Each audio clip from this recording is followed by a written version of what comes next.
Everyone, अस्सलाम वालेकुम, welcome to Samaa podcast. This is Raba Shahid. Samaa podcast में आज हमारे साथ मौजूद हैं एक मीडिया एंटरप्रेन्योर और एक बेहतरीन content creator, and he is also from one of those people who started podcast. तो आज हम बात करेंगे डिजिटल मीडिया के नए ट्रेंड्स के हवाले से, फेक न्यूज़ का ट्रेंड मार्केट में किस तरह से फैल रहा है, उसको टैकल कैसे किया जा सकता है। हमारे साथ मौजूद हैं अहमद फौजान। अस्सलाम वालेकुम अहमद। वालेकुम सलाम, welcome to Samaa podcast. Thank you जी, thank you so much. Ahmed, आप खुद एक कंटेंट क्रिएटर हैं। वी सी कि आजकल लोग कंटेंट क्रिएशन के नाम पर कुछ भी कर रहे हैं, like just to get viral वो कुछ भी कर रहे हैं। एक न्यूज़ होती है सोशल मीडिया पर, विदाउट एनी ऑथेंटिकेशन और क्लैरिफिकेशन वो फैला दी जाती है और लोग पागल हो जाते हैं, हंगामा बरपा हो जाता है। कैसे देखते हैं आप इस सबको?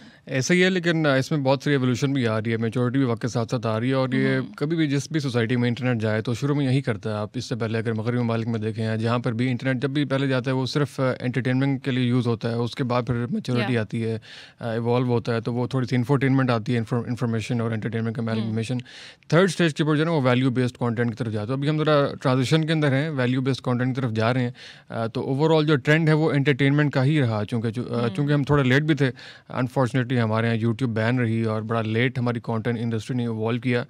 लेकिन अगर आप देखें तो जिन लोगों ने पहले शुरू किया था सब बहुत सारे काम जो भी आप कह रही हैं वो सारे बड़े मेजोरिटी की तरफ जा रहे हैं। ऑडियंस ने खुद ही उनको रिफ्यूट कर दिया, बहुत सारी छांटी हो गई हुई है। तो मैं तो बड़ा होपफुल हूँ कि हमारी जो मजीद इंडस्ट्री है, अभी जो आपने सवाल उठाया ये भी इस बात का शाहिद है कि ये इस चीज़ को पसंद नहीं किया जा रहा है। इसके ऊपर एहसास मौजूद है, इसके ऊपर जो है वो एक थाट है। तो अल्टीमेटली ये इसको सर्वाइव नहीं कर पाएगा। जो अभी ये स्पेशली जो पॉडकास्ट माइक हैं जो कि ऑब्वियसली आप भी लगा रहे हैं मेन स्ट्रीम के अंदर भी, और ओवरऑल जो बहुत सारी दूसरी चीज़ें हैं, वो वाला ट्रेंड ज़्यादा पॉपुलर हो रहा है क्योंकि उसके अंदर बहरहाल कुछ काम के बाद कोई एवोल्यूशन, कोई मतलब एक अच्छे तरीके से एक डायलॉग होता है। अच्छा तो ये अभी आप देखें ना कि हाल ही में एक निजी कॉलेज का जो वाक़या पेश आया, उसके बाद जो हंगामा बरपा हुआ था, लोग बाहर निकले, तोड़ फोड़ हुई, मतलब बहुत ज़्यादा केओस आया एक सामने, जस्ट बिकॉज कि फेक न्यूज़ थी, किसी ने क्लैरिफाई नहीं किया और बस वो फैला दी गई। बिल्कुल, ये एक बड़ा ख़तरनाक ट्रेंड है। वैसे ये जेनजी जो हमारे सामने है ना, इसकी एक अच्छी बात यह है कि ये बहरहाल जिस चीज़ को ये मानती है बड़ा हक सच और बड़े ना उसके ऊपर यकीन करके बड़ी ऑनेस्टी के साथ, बड़े इखलास के साथ बिलीव करती है उसके ऊपर, लेकिन उसको तस्दीक करना मुनासिब नहीं समझती। इसके ऊपर बड़ा एक जो है ना एक बड़ा बेचैनी पाई जाती है। तो वो भी बिल्कुल हमारे सामने ऐसी हुआ। पहले एक छोटा सा मुजाहरा हुआ, इंतज़ामिया ने उसको सीरियस नहीं लिया, उसके बाद से बड़े मुजाहरे में बदला, फिर अगले दिन से दूसरे कैंपसेस आए, फिर दूसरे शहरों में चलता चला गया। किसी के सामने कोई एविडेंस नहीं, कोई उसका मुद्दा ही नहीं, कोई मुनसिफ नहीं, सिर्फ सोशल मीडिया की एक छोटी सी रील वो किस हद तक तबाही में जा सकती है, कितना इम्पैक्ट क्रिएट कर सकती है, ये भी हमने रिसेंट देखा। और ये सिर्फ एक वाक़या नहीं था कि वाक़या, ये सिर्फ ये वाला मामला नहीं था कि वो वाक़या हुआ या नहीं, खुदा न खास्ता एलिजिडली रेप हुआ या रेप नहीं हुआ। नौजवान नस्ल का जो बिहेवियर है, जिस तरीके से उन्होंने टीचर्स के साथ बात की, इंतज़ामिया को अपना दुश्मन समझा और एजम्पशंस की बेस के ऊपर कि इसके पीछे बहुत ताकतवर आदमी है, तुम जानते नहीं हो वो कौन है, उनके चैनल भी हैं, उनका सिर्फ एजम्पशंस की बेस के ऊपर एक नफरत है। और इसके अंदर ओवरऑल भी जो ट्रेंड हमारे सामने आता है, अमीर आदमी से बहुत सी जगहों पे बिला वजह की नफरत देखने में आती है। बिला आप कभी भी यहाँ पे खड़े हो जाए, कभी बहुत एक वो फराटे भरती हुई एक लैंड क्रूजर पास से गुजरेगी ना, सामने बराबर वाला दोस्त आपको एवं ही कह देगा, देख हराम का पैसा जा रहा है। उसने तस्दीक नहीं की, नहीं उसको पता है उसमें कौन है, लेकिन वो ये एक मेंटालिटी और ये जेन ज़ी के अंदर बहुत देखने में आ रहा है। मोस्ट ऑफ द केसेस में ऐसा हो भी सकता है, लेकिन बगैर एविडेंस के, बगैर किसी को जाने, बगैर किसी के बारे में एक सतही इल्म की बुनियाद के ऊपर हतमी राय कायम कर रहे हैं इतनी कतईयत के साथ। तो ये बड़ा खतरनाक ट्रेंड है, उसको डिस्करेज करना बहुत ज़रूरी है। और ये बहुत जिम्मेदारी आयद होती है जो पिछली जनरेशन है, जो अंकल्स हैं, जिनका एक बहुत बड़ा कम्युनिकेशन गैप है, एक जनरेशन गैप है। आपने पहले देखा होगा कि व्हाट्सएप ग्रुप एक होता था, उसके अंदर जो है वो हमारे बड़े भी होते थे, हम भी होते थे, और उससे नीचे वाली जनरेशन भी। लेकिन अब व्हाट्सएप ग्रुप में जो है ना वो बड़ी वो हो गई है, बड़ी एक लिमिटेड हो गए, बड़े ज्वाइन नहीं कर सकते। 5 साल 2 साल पहले वाले बड़े भी ज्वाइन नहीं कर सकते, क्योंकि नए बच्चों की अपनी अलग से लैंग्वेज है, अपनी अलग से लिंगो है, उनकी टर्मिनोलॉजीज ही अलग हैं। तो ये बहरहाल एक जनरेशन गैप है, इसको फिल आउट करना बहुत ज़रूरी है। जो जेनजीज के बिहेवियर्स की आप बात करें, इनको चेंज कैसे किया जा सकता है? चेंज बिल्कुल इसी तरीके से मैं कह रहा हूँ कि उनसे इंटरेक्ट करना पड़ेगा, उनको समझना पड़ेगा। असल में दोनों साइड्स पे है, बड़े भी जो हैं उनको मुकम्मल तौर के ऊपर एक ख़राब नस्ल और एक जिसको कहते हैं कि स्पॉइल्ड एग समझ के बैठे हुए हैं, ऐसी बात नहीं है। बड़े काम के लोग हैं और ऑब्वियसली पुराने लोगों का थोड़ा सा उनकी तरफ से भी है कि ये जो जितने मज़े इनको मिले हुए हैं, जितनी अपॉर्चुनिटी इनको मिली हुई है, हमें शायद हमें उस तरह से नहीं मिले, मिलेनियल्स को भी और जेन ज़ी को भी। तो एक वो भी थोड़ा सा एलिमेंट है, लेकिन बहरहाल इंटरेक्ट किए बगैर कोई गुजारा नहीं है। वो भी आहिस्ता आहिस्ता ऑब्वियसली दुनिया एक ग्लोबल विलेज बन रही है, सबके सब हर चीज़ के पॉजिटिव और नेगेटिव एस्पेक्ट्स डेफिनेटली होते हैं। तो कंटेंट क्रिएशन की जहाँ मैं बात करूँ कि एक पॉजिटिव कंटेंट है, एक नेगेटिव है। वायरलिटी के लिए जैसे मैंने बात की, लोग कुछ भी करने को तैयार हैं। अब जैसे फेक न्यूज़ के थ्रू आप वायरल हो सकते हैं। बहुत सारे केसेस हमने देखे हैं, टिकटॉकर्स के हवाले से हमने देखे हैं कि लोगों को लगता है कि वो अगर किसी के खिलाफ बात करेंगे तो वो वायरल हो जाएंगे, फाइनेंशियल मतलब पैसा आएगा, एवरीथिंग। तो इस मेंटालिटी को कैसे चेंज किया जा सकता है, बेहतरीन कंटेंट की तरफ कैसे आया जा सकता है? अच्छा, इसमें भी जो है ना वो हर तरह की ऑडियंस मौजूद है। मतलब आप कोई भी किस्म का कंटेंट बना रहे हैं, आप नीश बेस्ड कंटेंट, आपकी ऑडियंस आपको ढूंढ लेगी। मेरा तजुर्बा इसमें इंटायरली डिफरेंट है। मैंने आज तक कोई शॉर्ट ट्रिक तलाश में ऐसी कोई खुराफात वाली कोई चीज़ नहीं की, लेकिन ये कि थोड़ा सा वक्त लगा, लेकिन हम भी बहरहाल उनके बराबर पहुँच गए हैं जिन लोगों ने ये वाली चीज़ें की। तो ऐसा नहीं है कि वो ऑडियंस को पजीराई नहीं बख्शती, उसको बिल्कुल उसकी अलग से ऑडियंस एक मौजूद है, आपको डेवलप करनी पड़ती है कंसिस्टेंसी के साथ। असल में एक बड़ा प्रॉब्लम ये भी है ना कि जो ठीक लोग हैं, जो अच्छा बोल सकते हैं, जो बेहतर बोल सकते हैं, जो कुछ वैल्यू प्रोवाइड कर सकते हैं, वो अपना कैमरा उठा ही नहीं रहे हैं, वो कैमरे के ऊपर आ ही नहीं रहे हैं, वो अच्छी बात कर ही नहीं रहे हैं। तो ऑब्वियसली जो लोग रिप्लेस उनको किया हुआ है, उनकी जगह पर जो लोग मौजूद सहाफ़ी हैं। बना हुआ है, फ़ोन सबके पास है, वो समझते हैं कि हम सहाफ़ी हैं, हम कहीं भी जाएंगे तो फ़ोन उठाएंगे, वी कैन डू एनीथिंग। हाँ जी, सहाफ़त एक अलग चीज़ है। बहरहाल अभी कंटेंट क्रिएशन की खैर हम बात करते हैं, लेकिन आपकी बात भी ठीक है, हर बंदा सहाफ़ी बना हुआ है और सहाफ़त का कोई मतलब सर्टिफिकेट या पहले मतलब के ज़माने कंटेंट में। क्रिएट किया ना उसके थ्रू। हाँ, बिल्कुल। तो सहाफ़त के लिए भी ऑब्वियसली वो कोई उसने ज़रूरी तरबियत या वो रिपोर्टिंग वाला वो हासिल नहीं किया, और जहाँ भी उठते हैं वो लाइसेंस समझते हैं अपने कैमरे को, ये सब कुछ। बिल्कुल। तो बहरहाल ये कलमियाँ है। और लेकिन इसमें जो फेकनेस है और जो रियलिटी है उसके अंदर खुद ही ऑडियंस भी छांटी कर लेती है। और जब कोई एक सहाफ़ी, अभी आपने जिक्र किया वायरलिटी का, हाँ। बहुत सारे मतलब मैं अगर आपका चैनल की पॉलिसी इजाज़त दे तो बहुत से जो वायरल नाम होते हैं, मिसाल के तौर पे अख्तर लावा, या उससे पहले पार्टी हो रही है, बहुत से और चीज़ें, जी जी। वो उस 1 हफ्ते या 2 महीने की या 2 हफ्ते की वायरलिटी के बाद किधर जाते हैं? वो Right. सरफेस से कहीं कहीं पे भी नहीं होते, उनको कोई भी नहीं याद नहीं रखता है। 2-3 हफ्ते की वायरलिटी होती है। बिल्कुल। असल में समझना कंटेंट क्रिएशन में ये है कि वायरलिटी और डेड कंटेंट के दरमियान भी एक छोटी सी सतह है। उसको आप कामयाब कंटेंट कह सकते हैं, उसको पॉजिटिव कंटेंट कह सकते हैं, उसको मीट करना बहुत ज़रूरी है। ये जो वायरलिटी का वर्ड है ना, ये बड़ा ख़तरनाक वर्ड के तौर पे यूज़ हो रहा है कि आप ये करें तो वायरल हो जाएंगे, रातों रात मशहूर हो जाएंगे, रातों रात कामयाब हो जाएंगे। तो ये जो शॉर्टकट वायरलिटी है ना, ये बड़ा ख़तरनाक है। इसको डिस्करेज करने की ज़रूरत है कि वायरलिटी को छोड़ के आप डेड कंटेंट ना बनाएं, आप कामयाब कंटेंट रहेंगे, लेकिन उससे नीचे की भी सतह है जिसमें कंसिस्टेंसी है, जिसमें एतमाद है, ज़रूरी है। जिसमें ज़्यादा वैलिडिटी है। अच्छा अहमद, आप काफ़ी इस्लामिक स्कॉलर्स के साथ भी पॉडकास्ट करते रहे, हमने देखा, और जाकिर नाइक साहब से भी आपकी कुछ मुलाकातें हुई हैं।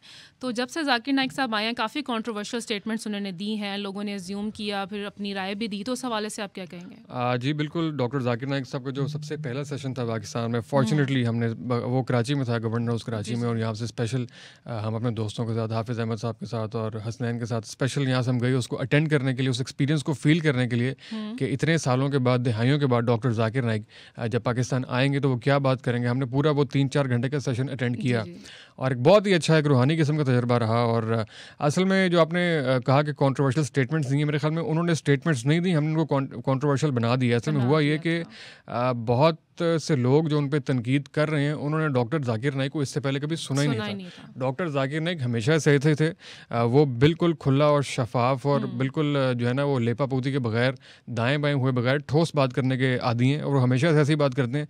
हमारा एक्सपोजर अब हुआ है, हम पे वो अब एक्सपोज हुए हैं। तो अगर हमने पहले से उसको सुना होता या समझा तो हम ऐसे ना हो करते। जो बहुत से लोग डिसअपॉइंटमेंट ऑफ द वीक के अवार्ड्स दे रहे हैं, इन्होंने पहले कभी सुना नहीं था उनको, और अभी इनको एक अचानक से रियलिटी चेक मिला। क्योंकि हमें बहुत से सॉरी टू से लोकल ऐसे लोगों की आदत हो गई है जो बिल्कुल जो है ना हमें आसान करके चीज़ों को मिलावट के साथ बताएं। तो खरी बात सुनना हमें से बहुत से लोग पसंद नहीं करते। जब वो सामने आए तो फिर हमें शौक लगता है कि इन्होंने क्या बात कर दी है। हालांकि ये सारे के सारे वो लोग हैं जो इससे पहले भी, चाहे वो ट्रांसजेंडर बिल है, चाहे वो और बहुत सारी चीज़ें हैं, तो ये हमेशा हमेशा जो है ना वो इस्लाम के खिलाफ जो चीज़ जा रही है उसके ऊपर बोलना हमेशा अपना फ़र्ज समझते हैं। आजकल मोहम्मद बिन कासिम के पीछे पड़े हुए और बहुत सारी चीज़ें कॉन्ट्रोवर्सीज खोल के बैठे हुए। तो ये बहुत से लोग जो बोल रहे हैं, खैर उसमें मेरा ख्याल है कुछ उन्होंने भी उस तरह से ख्याल नहीं रखा। उसमें एक मेरी बड़ी एक आम सी राय है, एक तालिब इल्माना मेरी राय है कि जो मनाजराना किस्म का अंदाज़ होता है ना, या जो वो होता है, तो वो एक दायाना अंदाज से डिफरेंट होता है। तो मनाजरा एक बार थोड़ी तबीयत में सख्ती पैदा कर देता है, तो उसके अंदर आके उन्होंने शायद थोड़े से ज़्यादा वो निकल के खेला। लेकिन ओवरऑल डॉक्टर जाकिर नाइक को तनकीद का निशाना जो है बहुत अनजस्टिफाइड बनाया गया। अच्छा अहमद, जैसे कि अभी previously we were talking about fake news, तो आइडेंटिफिकेशन कैसे हो सकती है रियल और फेक न्यूज़ के बीच में? कि ये इतना मामला जो है ख़राब होने से पहले ही आपको पता चल जाए? फेक न्यूज़ में आई थिंक फैक्ट्स को वेरीफाई करने के लिए इसमें फैक्ट चेक का एक जो अंसर शामिल आया, ऑब्वियसली वो खुद ही फ़िल्टर आउट हो जाती है, लेकिन इसके अंदर भी टेक्नोलॉजी के बढ़ने के साथ साथ ये चीज़ें मुश्किल होती जा रही हैं। डीप फेक चीज़ें आ रही हैं, AI आ रही है, आर्टिफिशियल इंटेलिजेंस के बाद हर बंदा सफाइयाँ देता हुआ नजर आएगा कि ये मैं नहीं हूँ, मैंने ऐसा नहीं कहा, मैंने ऐसा नहीं लिखा। तो ऐसी बहुत सारी एजम्पशंस जो है ना वो बहुत सी जगहों पे एक अनवांटेड क्लैरिफिकेशंस जो हैं वो देनी पड़ रही हैं। तो ये बड़ा ख़तरनाक है, लेकिन बहरहाल फैक्ट्स जो हैं वो फिर अल्टीमेटली सामने आ जाते हैं। अच्छा, बट डोंट यू थिंक कि AI का जो इस्तेमाल है वो कुछ स्पेसिफिक लोगों के लिए लिमिटाइज कर देना चाहिए एज फैक्टर के अकॉर्डिंगली, ताकि कोई नाजायज़ फ़ायदा ना उठाए? मतलब हम देख लें बड़े बड़े नाम भी इसके हथकंडे मतलब इसके अंडर आ रहे हैं। असल में लिमिटेड करना जो है ना वो सोल्यूशन नहीं होता। ये बहुत से लोगों ने सोशल मीडिया को भी कंट्रोल करने की ट्राई की, बहुत से लोगों ने मीडिया को कंट्रोल करने की ट्राई की। ऐसा आज के ज़माने में पॉसिबल है नहीं, और ये बहुत से ह्यूमन राइट्स के भी खिलाफ है। ऐसा पॉसिबल नहीं है। इसके बहुत बेहतर तरीका ये है कि आप तरबियत अच्छी करें, उसके पॉजिटिव इस्तेमाल की आदत डालें, उसके बेहतर जो मसारिफ हो सकते हैं उसके ऊपर जो है ना वो वर्किंग करने की ज़रूरत है। तो AI जो है वो वंडर्स कर रही है। AI का अभी तक मैक्सिमम यूज़ जो है वो पॉजिटिव ही हो रहा है।